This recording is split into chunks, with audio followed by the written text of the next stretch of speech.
Hello, hello guys. Good morning. Sabado ngayon. Eto, sa bahay.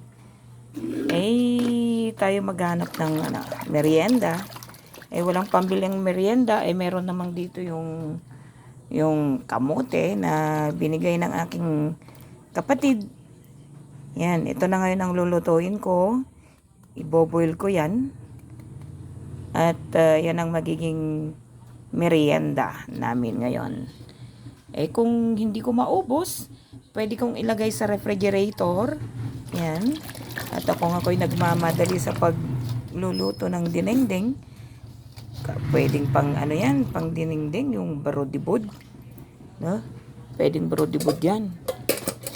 Pinakamadaling way na magluto ng dinengdeng. Ito na. Ilalagay ko na doon sa kaserula. Yan. Oops. Yan. Tapos lalagyan ko ng tubig. Yan. Huwag maraming tubig. Kasi kapag maraming tubig ang ilalagay,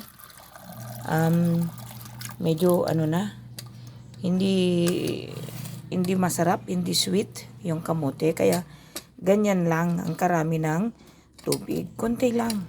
Ganyan. Para matamis-tamis yung kamote. Kasi kapag hindi ganito karami ng tubig at mas marami pa hanggang dito sa hindi na hindi maganda. Ito ang tamang paraan ng pagluluto ng kamote. Kung gusto mo yung medyo maalat-alat ng konti, yung alat at saka yung tamis, pwede mong lagyan ng asin. Dito ko na sasalang sa aming kayulin. Ito. Ayan. Ito ay kayulin. Okay?